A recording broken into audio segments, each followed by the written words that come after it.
بسم اللہ الرحمن الرحیم۔ السلام علیکم ورحمۃ اللہ وبرکاتہ۔ ناظرین، امید کرتا ہوں آپ سب لوگ خیر و عافیت سے ہوں گے۔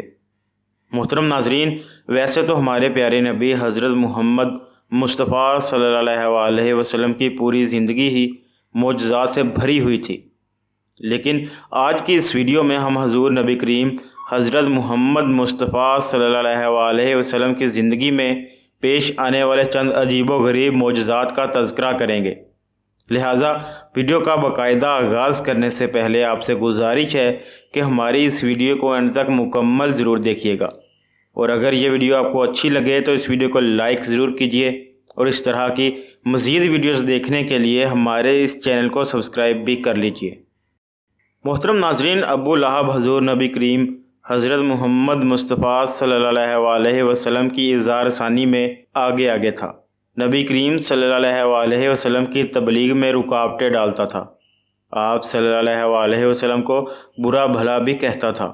اس کی بیوی جمیل بھی اس کے ساتھ شامل تھی۔ وہ جنگل سے کانٹے دار لکڑیاں کاٹ کر لاتی اور نبی اکرم صلی اللہ علیہ وسلم کے رستے میں بچھاتی۔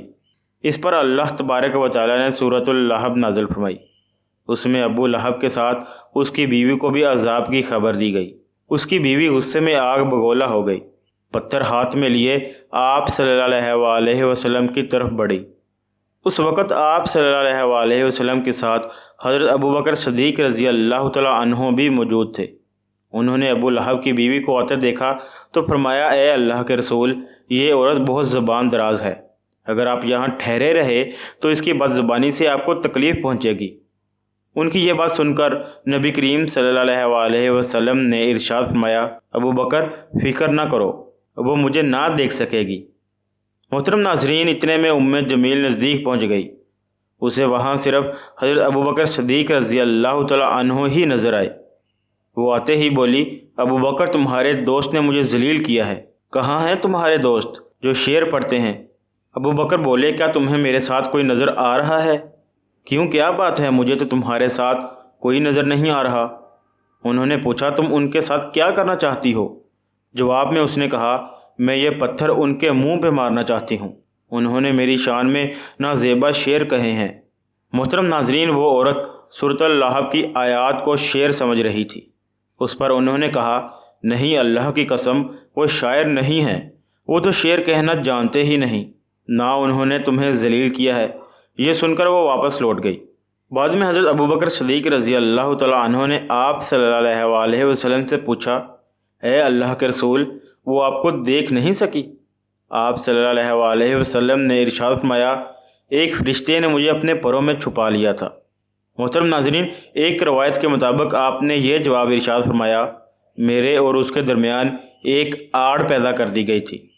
محترم ناظرین، ابو لہب کے ایک بیٹے کا نام عتبہ تھا، جبکہ دوسرے بیٹے کا نام عتیبہ تھا۔ اعلان نبوت سے پہلے نبی کریم صلی اللہ علیہ وسلم نے اپنی دو بیٹیوں حضرت رقیہ اور حضرت کلثوم رضی اللہ تعالی عنہا کا نکاح ابو لہب کے ان دونوں بیٹوں سے کر دیا تھا، اور یہ صرف نکاح ہوا تھا، ابھی رخصتی نہیں ہوئی تھی۔ اسلام کا آغاز ہوا اور سورہ لہب نازل ہوئی تو ابو لہب نے غصے میں آ کر اپنے بیٹوں سے کہا، اگر تم محمد کی بیٹیوں کو طلاق نہیں دو گے تو میں تمہارا چہرہ نہیں دیکھوں گا۔ چنانچہ ان دونوں نے انہیں طلاق دے دی۔ اس موقع پر عتیبہ نبی کریم صلی اللہ علیہ وسلم کی خدمت اقدس میں حاضر ہوا اور اس نے آپ صلی اللہ علیہ وسلم کی شان میں گستاخی کی۔ آپ صلی اللہ علیہ وسلم اپنی صاحبزادیوں کی وجہ سے پہلے ہی غمگین تھے۔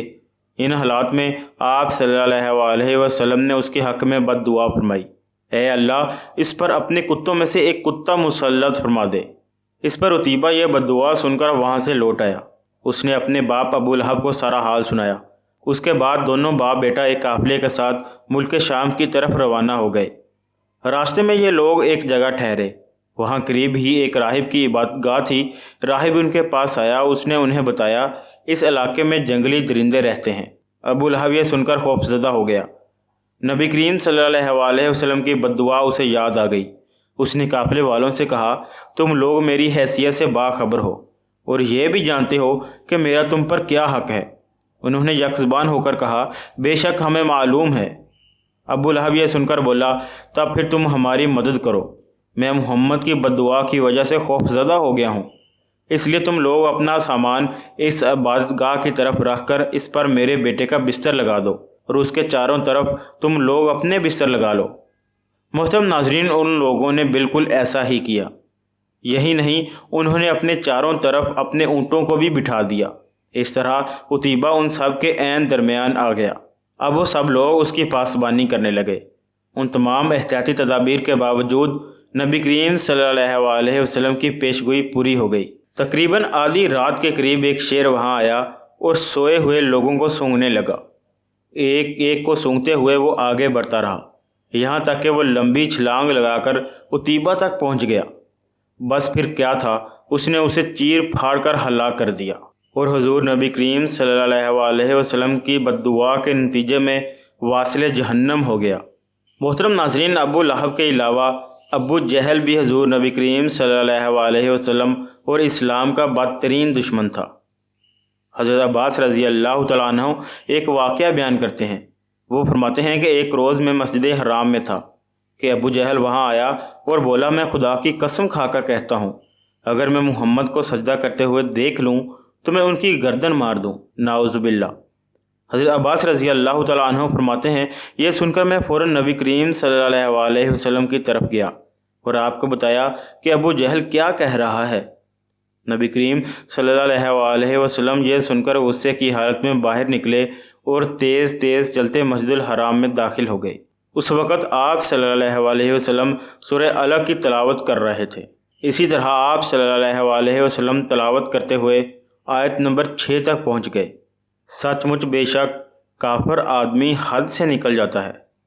محترم ناظرین، یہاں تک کہ آپ صلی اللہ علیہ وسلم نے سورہ الگ کا آخری حصہ پڑھا جہاں سجدے کی آیت ہے، اور آپ صلی اللہ علیہ وسلم ساتھ ہی سجدے میں گر گئے۔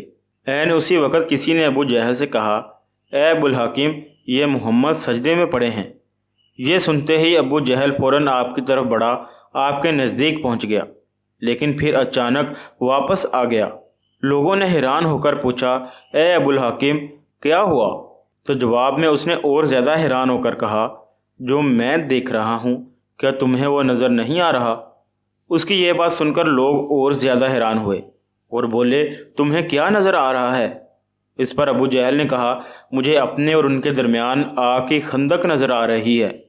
محترم ناظرین، اسی طرح ایک دن ابو جہل نے کہا، ایک گروہ قریش، جیسا کہ تم دیکھ رہے ہو، محمد تمہارے دین میں عیب ڈال رہا ہے، تمہارے معبودوں کو برا بھلا بھی کہہ رہا ہے، تمہاری عقلوں کو خراب بتا رہا ہے اور تمہارے باپ داداؤں کو گالیاں دے رہا ہے۔ اس لیے میں خدا کے سامنے عہد کرتا ہوں کہ کل میں محمد کے لیے اتنا بڑا پتھر لے کر بیٹھوں گا جس کا بوجھ وہ برداشت نہیں کر سکیں گے۔ جو ہی وہ سجدے میں جائیں گے میں وہ پتھر ان کے سر پر دے ماروں گا۔ اس کے بعد تم لوگوں کو اختیار ہے، چاہو تو اس معاملے پر میری مدد کرنا، مجھے پناہ دینا، یا پھر چاہو تو مجھے دشمنوں کے حوالے کر دینا، پھر بنو عبد المناف میرا جو بھی حشر کریں۔ یہ سن کر قریش نے کہا، اللہ کی قسم، ہم تمہارے ساتھ کسی قیمت پر دغا نہیں کریں گے، اس لیے جو تم کرنا چاہتے ہو اطمینان سے کرو۔ محترم ناظرین، دوسرے دن ابو جہل اپنے پروگرام کے مطابق ایک بہت بھاری پتھر اٹھا لایا اور نبی کریم صلی اللہ علیہ وسلم کا انتظار کرنے لگا۔ ادھر نبی کریم صلی اللہ علیہ وسلم عادت کے مطابق صبح کی نماز کے بعد وہاں تشریف لے آئے۔ اس وقت آپ کا قبلہ بیت المقدس کی طرف تھا۔ آپ نماز کے لیے رکن یمانی اور حجر اسود کے درمیان کھڑے ہوا کرتے تھے، کعبے کو اپنے اور بیت المقدس کے درمیان کر لیا کرتے تھے۔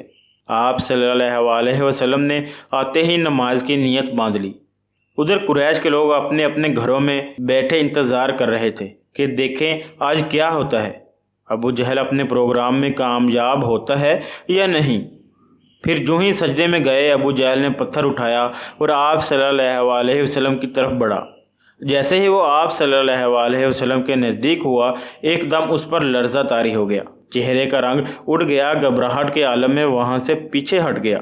ادھر پتھر پر اس کے ہاتھ اس طرح جم گئے کہ اس نے چاہا اس پر سے ہاتھ ہٹا لے، لیکن وہاں سے نہ ہٹا سکا۔ قریش کے لوگ فوراً اس کے ارد گرد جمع ہو گئے اور بولے، اے ابو الحکیم، کیا ہوا؟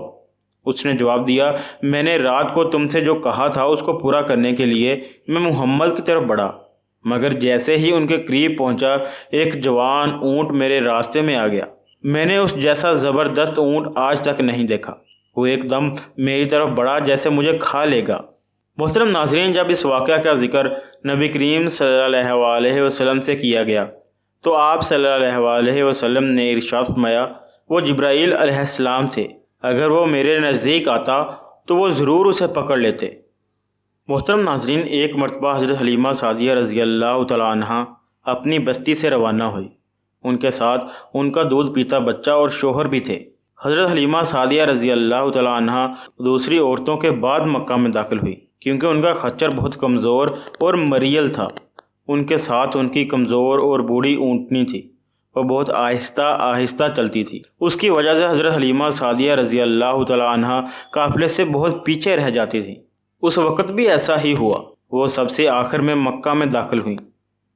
محترم ناظرین، اس زمانے میں عرب کا دستور یہ تھا کہ جب ان کے ہاں کوئی بچہ پیدا ہوتا تو وہ دیہات سے آنے والی دائیوں کے حوالے کر دیتے تاکہ دیہات میں بچے کی نشوونما بہتر ہو اور وہ خالص عربی زبان سیکھ سکیں۔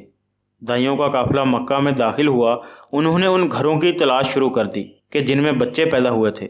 اسی طرح بہت سی دائیاں جناب حضرت عبد المطلب کے گھر بھی آئیں۔ نبی کریم صلی اللہ علیہ وسلم کو دیکھا، لیکن جب انہیں معلوم ہوا کہ یہ بچہ تو یتیم پیدا ہوا ہے تو اس خیال سے چھوڑ کر آگے بڑھ گئیں کہ یتیم بچے کے گھرانے سے انہیں کیا ملے گا۔ اس طرح دائیاں آتی رہیں اور جاتی رہیں، لیکن کسی نے ان کو دودھ پلانا منظور نہ کیا، اور کرتی بھی کیسے؟ یہ سعادت تو حضرت حلیمہ سعدیہ رضی اللہ تعالیٰ عنہ کے حصے میں آنا تھی۔ جب حضرت حلیمہ سعدیہ رضی اللہ تعالیٰ عنہ مکہ پہنچی تو انہیں معلوم ہوا کہ سب عورتوں کو کوئی نہ کوئی بچہ مل گیا ہے، اور اب صرف وہ بغیر بچے کے رہ گئی ہیں، اور اب کوئی بچہ باقی بھی نہیں بچا۔ ہاں، لیکن ایک یتیم بچہ ضرور باقی ہے جسے دوسری عورتیں چھوڑ گئی ہیں۔ حلیمہ سعدیہ رضی اللہ تعالیٰ عنہ نے اپنے شوہر عبداللہ بن حارث سے کہا، خدا کی قسم، یہ بات مجھے بہت ناگوار گزر رہی ہے کہ میں بچے کے بغیر جاؤں جبکہ دوسری سب عورتیں بچے لے کر جائیں۔ یہ مجھے طعنہ دیں گی، اس لیے کیوں نہ ہم اسی یتیم بچے کو لے کر چلے جائیں۔ تو اس پر اس کے شوہر عبداللہ بن حارث بولے، کوئی حرج نہیں، ہو سکتا ہے اللہ تبارک و تعالیٰ اسی بچے کے ذریعے ہمیں خیر و برکت عطا فرما دیں۔ چنانچہ حضرت حلیمہ سعدیہ رضی اللہ تعالیٰ عنہ عبد المطلب کے گھر گئیں۔ جناب عبد المطلب اور حضرت آمنہ نے انہیں خوش آمدید کہا۔ پھر حضرت آمنہ رضی اللہ تعالیٰ عنہ انہیں بچے کے پاس لے آئیں۔ آپ اس وقت ایک اونی چادر میں لپٹے ہوئے تھے۔ وہ چادر سفید رنگ کی تھی، آپ کے نیچے ایک سبز رنگ کا ریشمی کپڑا پڑا تھا۔ آپ سیدھے لیٹے ہوئے تھے، آپ کی سانس کی آواز کے ساتھ مشک سی خوشبو نکل رہی تھی۔ حضرت حلیمہ سعدیہ رضی اللہ تعالیٰ عنہ آپ کے حسن و جمال کو دیکھ کر حیرت زدہ رہ گئیں۔ آپ اس وقت سوئے ہوئے تھے، انہوں نے جگانا مناسب نہ سمجھا۔ جو ہی انہوں نے پیار سے اپنا ہاتھ آپ کے سینے پر رکھا، آپ مسکرا دیے اور آنکھیں کھول کر ان کی طرف دیکھنے لگے۔ حضرت حلیمہ سعدیہ رضی اللہ تعالیٰ عنہ فرماتی ہیں، میں نے دیکھا کہ آپ کی آنکھوں سے ایک نور نکلا جو آسمان تک پہنچ گیا۔ میں نے آپ کو گود میں اٹھا کر آپ کی دونوں آنکھوں کے درمیانی جگہ پر پیار کیا۔ پھر میں نے آپ کی والدہ اور عبد المطلب سے اجازت چاہی، بچے کو لے کر قافلے میں پہنچ گئی۔ میں نے آپ کو دودھ پلانے کے لیے گود میں لیا تو آپ دائیں طرف سے دودھ پینے لگے۔ پہلے میں نے بائیں طرف سے دودھ پلانا چاہا، لیکن آپ نے اس طرف سے دودھ نہ پیا۔ پھر دائیں طرف سے آپ فوراً دودھ پینے لگے۔ بعد میں بھی آپ صلی اللہ علیہ وسلم کی یہی عادت رہی کہ آپ صلی اللہ علیہ وسلم صرف دائیں طرف سے دودھ پیتے رہے، بائیں طرف سے میرا بچہ دودھ پیتا رہا۔ پھر قافلہ روانہ ہوا۔ حضرت حلیمہ سعدیہ رضی اللہ تعالیٰ عنہ فرماتی ہیں، میں اپنے خچر پر سوار ہوئی، آپ کو ساتھ لے لیا۔ اب جو ہمارا خچر چلا تو اس قدر تیز چلا کہ اس نے پورے قافلے کی سواریوں کو پیچھے چھوڑ دیا۔ پہلے تو وہ مریل ہونے کی بنا پر سارے قافلے سے پیچھے رہ جاتا تھا۔ اب میری خواتین ساتھی حیرانگی سے مخاطب ہوئیں، اے حلیمہ، یہ آج کیا ہو رہا ہے؟ تمہارا خچر اس قدر تیز کیسے چل رہا ہے؟ کیا یہ وہی خچر ہے جس پر تم آئی تھی اور جس کے لیے ایک ایک قدم اٹھانا مشکل تھا؟ جواب میں نے ان سے کہا، بے شک یہ وہی خچر ہے، اللہ کی قسم اس کا معاملہ عجیب ہے۔ پھر یہ لوگ بنو سعد کی بستی پہنچ گئے۔ ان دنوں یہ علاقہ خشک اور قحط زدہ تھا۔ حضرت حلیمہ سعدیہ رضی اللہ تعالیٰ عنہ فرماتی ہیں، اس شام جب ہماری بکریاں چر کر واپس آئیں تو ان کے تھن دھول سے بھرے ہوئے تھے۔ جبکہ اس سے پہلے ایسا نہیں ہوا کرتا تھا۔ ان میں سے دودھ بہت کم اور بہت مشکل سے نکلتا تھا۔ ہم نے اس دن اپنی بکریوں کا دودھ دھویا تو ہمارے سارے برتن بھر گئے اور ہم نے جان لیا کہ یہ ساری برکت اس بچے کی وجہ سے ہے۔ آس پاس کے لوگوں میں بھی یہ بات پھیل گئی۔ ان کی بکریاں بدستور بہت کم دودھ دے رہی تھیں۔ غرض ہمارے گھر میں ہر طرف ہر چیز میں برکت نظر آنے لگی اور دوسرے لوگ تعجب میں رہے کہ یہ کیا معاملہ ہے۔ محترم ناظرین، ہمارے پیارے نبی حضرت محمد مصطفیٰ صلی اللہ علیہ وسلم کی برکات اور معجزات تو پیدا ہوتے ساتھ ہی شروع ہو گئے تھے۔ محترم ناظرین، اب آپ کو حضور نبی کریم صلی اللہ علیہ وسلم کی زندگی کا سب سے حیرت انگیز واقعہ بتاتے ہیں، اور اس واقعہ پر آج تک بھی ریسرچ جاری ہے۔ محترم ناظرین، ہوا کچھ یوں کہ ایک روز ابو جہل دوسرے سرداروں کے ساتھ نبی کریم صلی اللہ علیہ وسلم کے پاس آیا اور بولا، اے محمد، اگر تم سچے ہو تو ہمیں چاند کے 2 ٹکڑے کر کے دکھاؤ، وہ بھی اس طرح کہ ایک ٹکڑا ابو قیس پہاڑ پر نظر آئے اور دوسرا کئی کان کے پہاڑ پر نظر آئے۔ مطلب یہ تھا کہ دونوں ٹکڑے کافی فاصلے پر ہوں تاکہ اس کے 2 ٹکڑے ہونے میں کوئی شک باقی نہ رہ جائے۔ اس روز مہینے کی 14ویں تاریخ تھی، چاند پورا تھا۔ آپ صلی اللہ علیہ وسلم نے ان کی یہ عجیب فرمائش سن کر فرمایا، اگر میں ایسا کر دکھاؤں تو کیا تم مجھ پر ایمان لے آؤ گے؟ انہوں نے یک زبان ہو کر کہا، ہاں ہاں بالکل، ہم ایمان لے آئیں گے۔ آپ صلی اللہ علیہ وسلم نے اللہ تبارک و تعالیٰ سے دعا فرمائی کہ آپ کے ہاتھ سے ایسا ہو جائے۔ چنانچہ چاند فوراً 2 ٹکڑے ہو گیا۔ اس کا ایک حصہ ابو قیس پہاڑ کے اوپر نظر آیا، جبکہ دوسرا حصہ کئی کان کے پہاڑ کے اوپر نظر آنے لگا۔ اس وقت نبی کریم صلی اللہ علیہ وسلم نے ارشاد فرمایا، لو اب گواہی دو۔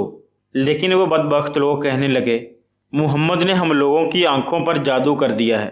کچھ نے کہا محمد نے چاند پر جادو کر دیا ہے، مگر ان کے جادو کا اثر ساری دنیا کے لوگوں پر نہیں ہو سکتا۔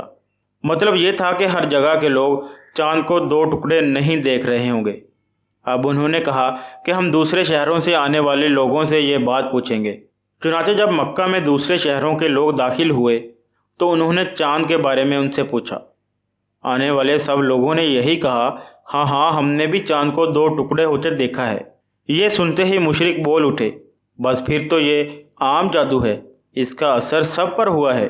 کچھ نے یہ کہنا شروع کر دیا کہ یہ ایسا جادو ہے جس سے جادوگر بھی متاثر ہوئے ہیں، یعنی جادوگروں کو بھی چاند کے 2 ٹکڑے نظر آئے ہیں۔ محترم ناظرین، اس طرح حضور نبی کریم صلی اللہ علیہ وسلم نے اپنی انگلی کے اشارے سے چاند کو 2 ٹکڑوں میں تقسیم کر دیا، لیکن وہ بدبخت مشرک لوگ اپنی آنکھوں سے یہ سب دیکھنے کے باوجود بھی آپ پر ایمان نہیں لائے اور اسی کفر پر مر گئے۔ محترم ناظرین، آخر میں حضور نبی کریم صلی اللہ علیہ وسلم کا ایک اور حیرت انگیز معجزہ آپ کے پیش نظر کرتے ہیں۔ محترم ناظرین، امام طبرانی کی روایت حضرت اسماء بنت انیس رضی اللہ تعالیٰ عنہ سے مروی ہے کہ حضور نبی کریم صلی اللہ علیہ وسلم پر وحی نازل ہو رہی تھی اور آپ صلی اللہ علیہ وسلم کا سر اقدس حضرت علی رضی اللہ تعالیٰ عنہ کی گود میں تھا۔ وہ عصر کی نماز نہ پڑھ سکے یہاں تک کہ سورج غروب ہو گیا۔ حضور نبی کریم صلی اللہ علیہ وسلم نے اللہ تبارک و تعالیٰ سے دعا کی کہ اے اللہ تبارک و تعالیٰ، علی تیری اور تیرے رسول کی اطاعت میں تھا، اس پر سورج واپس لوٹا دے۔ تو اس پر حضرت اسماء رضی اللہ تعالیٰ عنہ فرماتی ہیں کہ میں نے اس وقت سورج کو غروب ہوتے بھی دیکھا اور یہ بھی دیکھا کہ وہ غروب ہونے کے بعد دوبارہ طلوع ہوا۔ سبحان اللہ۔ محترم ناظرین، تو یہ شان تھی ہمارے پیارے نبی حضرت محمد مصطفیٰ صلی اللہ علیہ وسلم کی کہ جن کے انگلی کے ایک اشارے سے چاند 2 ٹکڑے ہو جایا کرتا تھا، کہ جن کی ایک دعا سے اللہ تبارک و تعالیٰ سورج کو واپس لوٹا دیتا تھا۔ حضور نبی کریم صلی اللہ علیہ وسلم کی پوری زندگی ہی معجزات سے بھری ہوئی تھی۔ محترم ناظرین، ہماری نیو آنے والی ویڈیوز میں بھی ان معجزات کا تذکرہ چلتا رہے گا، لیکن آج کی ویڈیو کے لیے اتنا ہی۔ اگر یہ ویڈیو آپ کو اچھی لگے تو اس ویڈیو کو لائک ضرور کیجئے اور اس چینل کو سبسکرائب بھی کر لیجئے، اور اس کے ساتھ ساتھ کومنٹ سیکشن میں اپنی رائے کا اظہار بھی ضرور کیا کریں۔ ملتے ہیں کسی اگلی ویڈیو میں، تب تک کے لیے اپنا اور اپنے پیاروں کا بہت سارا خیال رکھیے گا۔ اللہ حافظ۔